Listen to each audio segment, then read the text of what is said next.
So, hello! Panibagong araw, panibagong vlog. So, ngayon ay mag-share ako ng info. And sana mabigyan ko to ng hustisya. Kasi dun sa mga eto yung parang, parang pinaka first step na dapat nyong gawin kapag nandiyan kayo sa Pilipinas. Or kung saan man kayong bansa, tapos nagpa-plan kayo na lumipat dito sa Dubai or sa United Arab Emirates. So, dito, i-share ko yung yung information based dun sa expenses na magagastos nyo if you are planning na mag-tourist dito tapos maghanap ng trabaho. Pero, advice lang to na para sa akin, as much as possible, if kaya nyo namang makahanap ng trabaho sa Pilipinas, kung nasa Pilipinas kayo, or kung saan man kayong origin country, kung kaya nyo maghanap ng trabaho through online, mas maganda. Kasi kapag yun ang pinili nyo, syempre, wala kayong masyadong gagastusin. Kumbaga, hindi masyadong mataas. Kumbaga, yung risk na, yung iti-take nyong risk is mababa. I mean, kasi pagka nag-tourist kayo dito, tapos naghanap kayo ng trabaho, as in talagang mabubugbog kayo sa gastos, or malaki yung magagastos, or malaki yung perang kakailanganin nyo na dapat ipunin para makapunta dito. Pero I'll make sure naman na based lang to sa experience ko na kapag nakahanap kayo ng work dito, yung gastos nyo is mababawi nyo rin naman siya. So, ayun na nga, ang ano nga ba yung mga expenses na dapat nyong paghandaan kapag magtuturist kayo dito, tapos maghahanap kayo ng work. So, ang unang-una dyan is, syempre, kung nasa Pilipinas kayo, ang unang-una dyan is, kung wala pa kayong passport, of course, kailangan nyo nang lakarin yung passport nyo. So, yung passport nyo, I think, alam nyo naman yung procedure kung paano yan. So, I think yung gagastusin nyo sa passport, mga nasa 1,000, mga roughly, siguro 1,000 to 1,500. I don't have any idea kung magkano na yung expenses sa passport. Pero, nung time ko nang kumuha ako ng passport, siguro mga ginastos ko mga nasa 1,200 pesos. Ano na yon, rush na yon, kasi nung umuwi ako sa Pilipinas, so ayoko mag-antay ng matagal kasi may mga nilalakad pa ako. At yung, alam nyo naman na kapag ang OFWs, sobrang limited lang yung time niyan. So, yung magagastos nyo sa passport is mga nasa 1,200 to 1,500 pesos. Depende yon kung normal ba siya or rush ba yung pagkakaprocess nyo. Tapos, ang next nyong paghandaan is yung visa. Yung visa, kasi dito sa, sa Dubai, is hindi, or dito sa United Arab Emirates, hindi kayo makakapunta dito kapag para sa mga Pilipino, hindi tayo pwedeng makapunta sa United Arab Emirates na walang visa. Unless na lang kung ikaw ay, may iba pang passport na hindi ka talaga, kung ikaw ay British citizen or may ibang passport or residente ka ng ibang bansa na meron kasing accredited na, meron kasing 35 countries na na exempted para sa visa. So, i-check nyo na lang yun sa website ng GDFR, diba? Tama? So, yun, basta i-check nyo na lang yan. Pero, tayong mga Filipino, kapag pupunta tayo ng UAE, is kailangan natin ng visa. So, dito sa visa, ang expenses kasi dito, depende kung paano ba yung lifestyle nyo, or, ang sinasabi ko is, yung expenses ng visa kasi, depende sa travel agency na pagkukuhanan nyo. Meron kasi mga travel agency na mababa lang sila magbigay ng price. Meron kasing type of visa ang UAE. Iba-iba yung visa nito. Merong 14 days, merong 1 month, merong 2 months, and merong 3 months. So, etong, kasi from time to time, Now is 2024. From time to time kasi, ang policy ng UAE is nagbabago. So, before, etong 14 days, sure ako kasi merong mga ano dito na mga tourist lang talaga yung purpose. Hindi sila maghahanap ng work. So, leisure lang talaga yung ano nila. So, merong 14 days, merong 1 month, 2 months, and 3 months. So, ang visa kasi na nagre-range dito, kapag ikaw ay maghahanap ng work, so, dapat ang kailangan mong kuhanin visa is yung long term, which is yung 3 months. Kasi, hindi ko, para sa akin na, hindi ko ina-advise na kukuha ka ng visa na pang 1 month.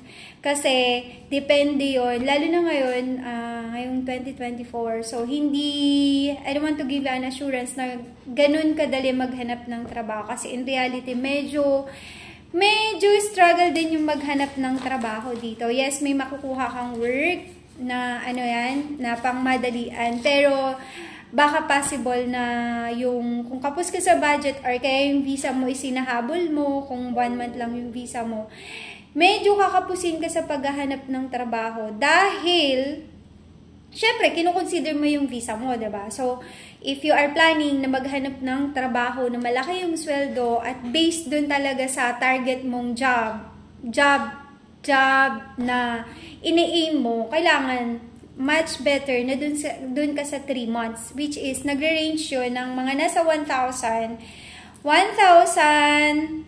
to 1,500 AED. So, eto, pwede itong tumaas, pwedeng bumaba. Depende yan sa travel agency na pagkukuhanan nyo. So, magkano ba yung 1,500 dirhams na, ipag kinonvert natin sa peso. So, yung 1,500, i-max na natin to. Yung 1,500 dirhams times 15.26 yung palitan. So, nagkakahalaga siya ng mga nasa 22,890. Pero, as I've said, pwedeng makakuha kayo 3 months visa, mga nasa 1,000 dirham lang. So, kung 1,000, like example, may mga kakilala kayo or may mga kaibigan kayo, mga travel agency, employee, pwede kayong makahingi ng tawad sa kanila. So, kung may mga relatives kayo dito, pwede kayong mag-approach sa kanila. So, mga 1,000, baka mahanapan nila kayo ng agency na mura lang magbigay. So, yung 1,000 is nagkakahalaga yun ng mga 1,000 dirhams, 0.26 times 15.26 pesos ang palitan. Siguro mga nasa 15,000. So, imagine, 15,000 yung magagastos nyo sa visa. So, 15,260. Roughly yun. 15 to 20,000. Depende sa travel agency na pagkukuhan nyo. So, ang next na gagastusin nyo is, of course, yung travel insurance. So, mas maganda kapag kayo ay mag-travel, you need to make sure na kukuha kayo ng travel insurance. Hindi dahil para dagdag gastos nyo, but itong travel insurance kasi is para sa safety nyo. Kasi kung ano't ano man ang mangyari sa inyo, like, example, nagkasakit kayo, hindi naman sa pero kung magkasakit tayo, at least meron kayong na pwede kayong i-cover ng travel insurance nyo. So, yun, importante yun. Siguro, pwede kayong makakuha ng travel insurance kung like example, 120 dirhams or 200. So, depende kung so, like example, 300 dirhams, magkano yun? So, 15.26. So, mga nasa 4,000 to 5,000 pesos. Hindi ko naman sinasabing, hindi ko alam kung itong travel insurance ngayon is, prerequisite talaga siya kapag kukuha ng visa. Pero, paghandaan nyo rin yan. So, yung visa, travel insurance, and yung flight. Yung flight kasi ngayon is, ang roughly niyan is, etong mga range yan is mga nasa 2,000 to 3,500. Pero, two-way na to. Pero kasi kung ang ginagawa kasi dito, kapag mag-a-arrange ka sa travel and tours company, ang ginagawa nila is visa plus yung flight. Pero, yung flight kasing yun, hindi yun two-way. Kumbaga, ang ginagawa nila, parang, ano ba to? Nakalimutan ko na yung tawag doon, dummy ticket. So, yung dummy ticket na yun is, may papakita sa'yo na, two-way, pero one-way lang talaga yung, yung valid nun. So, one-way lang talaga ang official. Pero, pinupurchase nila yun para ipapakita sa immigration officer. Or, depende kung saan kayo lalabas na country. So, siguro later on, i-explain na lang natin to kasi masyado siyang mahaba. So, yung flight niyan is nagkakahalaga ng 2,500 to 3,500. Yan yung mga nasa range ng price. Pero depende yan kung saang travel agency kayo kukuha. So, pwedeng bumaba, pwedeng tumaas. And next na i-consider nyo is yung accommodation. So, ang accommodation kasi dito, depende kung gaano ba kayo ka-choosy. So, kung kayo ay high class, kung low, meron kasing i-consider nyo low, mid, and high class. So, hindi naman sinabing pag low class, parang super hirap na talaga. Pag sinabing low, dun tayo sa mga ang accommodation lang is mga bed space. So, ang bed space dito, nagkakahalaga dito ang bed space is mga nasa upper deck. Kasi may dalawang portion yan, lower deck and upper deck. So, yung mga nasa lower deck, mga nagkakahalaga yan ng 1,000. Siguro mga, depende sa place or depende sa area kung saan ba kayo titira. Kasi dito sa Dubai, medyo mataas ang cost of living ng beds, ng accommodation. So, kumbaga, ito ang medyo madugo dito, accommodation talaga. So, ang United Arab Emirates kasi meron siyang 7 Emirates which is in Sharjah, Al Quwain, Abu Dhabi, Ras Al Khaimah, Dubai, nakalimutan ko yung dalawa. So, i-research nyo na lang yan. Meron siyang 7 Emirates. So, dito sa Dubai, kasi siya yung one of the expensive accommodation na binabayaran ng mga tao. So, since nandito ako sa Dubai, so itong binibigay kong projection is Dubai rate. So, sa accommodation, kapag nasa lower deck ka, nagkakahalaga yan ng mga nasa 850 AED to 1,200 dirhams AED. Lower deck yun Pero pag nasa upper deck kayo, siguro mga nasa 700 to 850 AED yung expenses nun. So, i-convert nyo na lang to. Like, example yung sa lower deck na 1,000, max ko na, mga nasa 1,200. I-times nyo sa 15.26 or depende kung magkano yung palitan ng rate sa Pilipinas. So, mga nasa 18,312. So, 18,312. And then, yun yung roughly, so mga, palagay na natin, mga 15,000 kung yun yung budget nyo. Tapos, sa transportation, kasi syempre kung syempre gagastos ka dito ng pamasahe. So, usually kasi, ang normal rate dito ng pamasahe is, pag pupunta ka dito, bibili ka ng NOL card. So, papakita ko sa inyo yung itsura ng NOL card. Ito yung NOL card na bibiliin mo kapag pupunta ka na dito. So, ito is, nagkakahalaga to ng, I think, ngayon, 25 dirhams.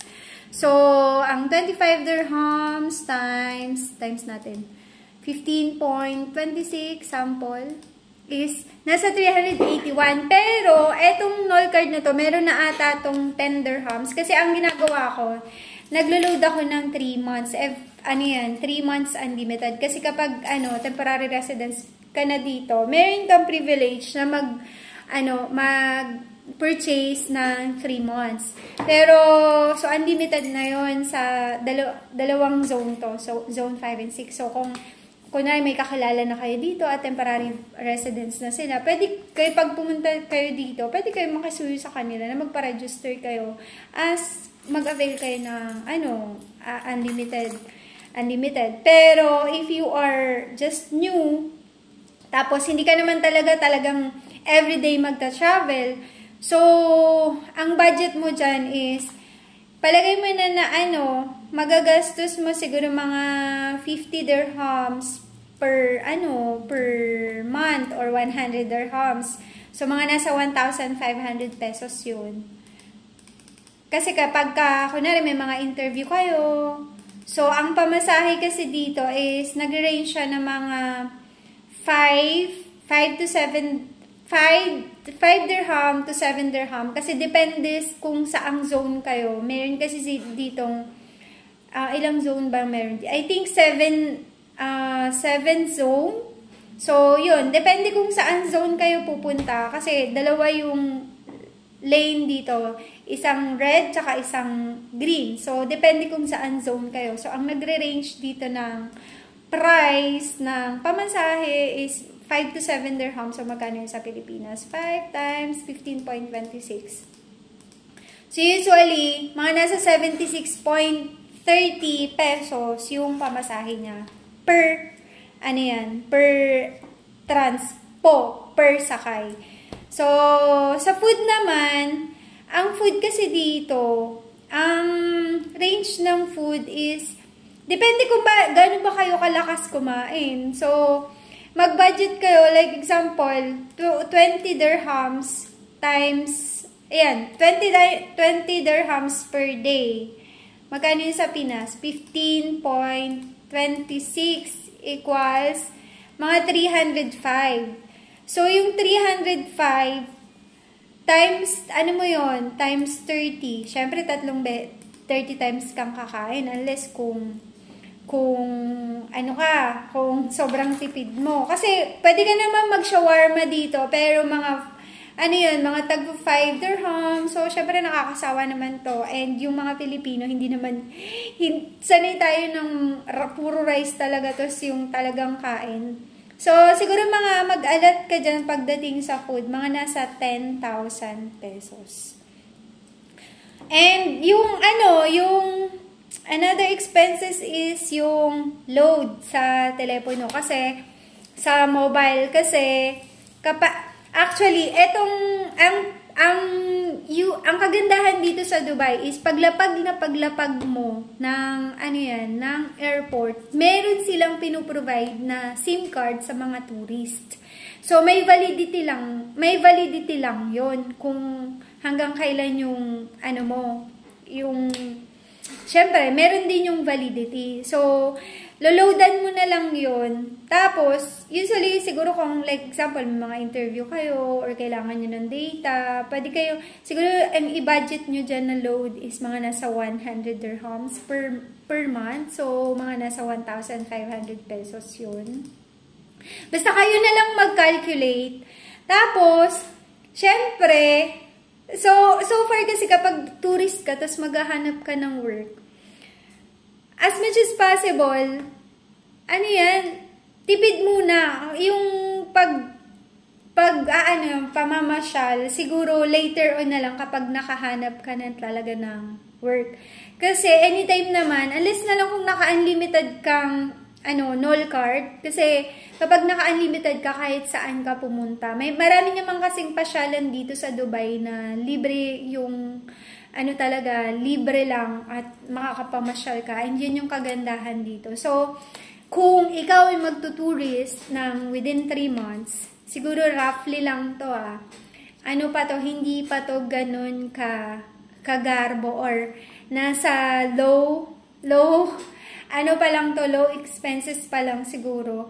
Within 3 months, mag-alat ka ng mga 100,000. So, 100,000, dapat within 3 months, may makuha ka ng trabaho. Kapag within 3 months, wala ka pang makuhang trabaho, etong 100,000 pesos mo is sobrang short to.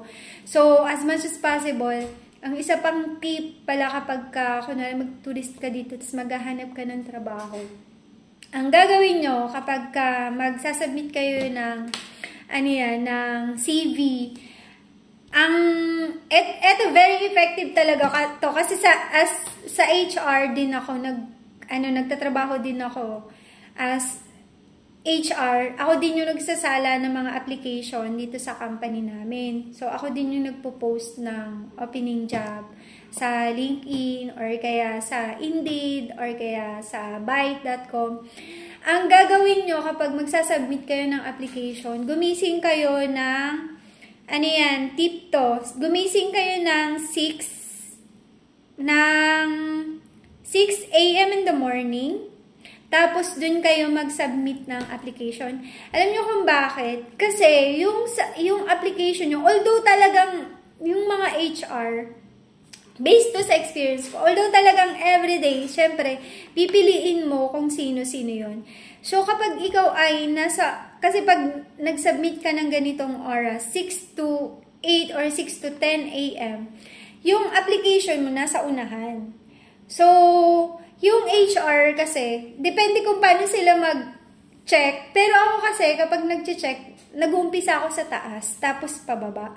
So, alam mo yun, mas mataas yung possibilities na kayo yung nasa top applicant na i-check. Tapos, so, kaya, kung magsasubmit kayo ng 6 a.m. in the morning to 10 a.m., this is very effective na talagang yung selection process is may possibilities na mapansin yung CV nyo. Kasi minsan, kapag pagod na kasi yung HR, minsan madalas nangyayari to. Kapag pagod na kasi, as in nakakapagod kasi mag-check ng CV application the whole day. Tapos, minsan yung mga CV application na sinasubmit is mga nagsisinungaling pa yung aplikante. Tapos pag initial interview mo, hindi naman talaga niya alam kung ano yung mga sinasabi niya na nakalagay sa CV. So, yun yung additional tip na masasabi ko sa inyo na kapag mag-a-apply din kayo. So, ayun, roughly, kapag magtuturist kayo, siguro mga 100 to 150,000 pesos. Yan yung kailangan yung, kailangan yung ihanda para pagpunta dito. So, kaya kung kayo ay nagpa-plan na pumunta dito, kaya kailangan pag-isipan nyo talaga kasi hindi siya ganun kadali. So, imagine mo yung 100 to 150,000 pesos. So, possible na pwede mo na itong i-business sa Pilipinas kung magaling ka naman mag-business. Or depende kung ano yung sa plan mo. Basta, yun yung rough amount na kailangan mo i-prepare. So, kailangan mag-isip na maayos, iplano, at ilatag kung ano yung mga kailangan or plan mo talaga kapag pupunta ka dito. Kasi lalo na kung ikaw ay madaling ma-homesick, as in talagang baka mamaya ang kalabasan mo lang ay sumuwi ka lang ng Pilipinas. So guys, ayun lang ang mga dapat nyong paghandaan kung magkano at ano mga dapat nyong ihanda kapag pupunta kayo dito as tourist. Okay? Bye-bye and God bless, and sana nabigyan ko ng hustisya yung pag-explain nito. Bye!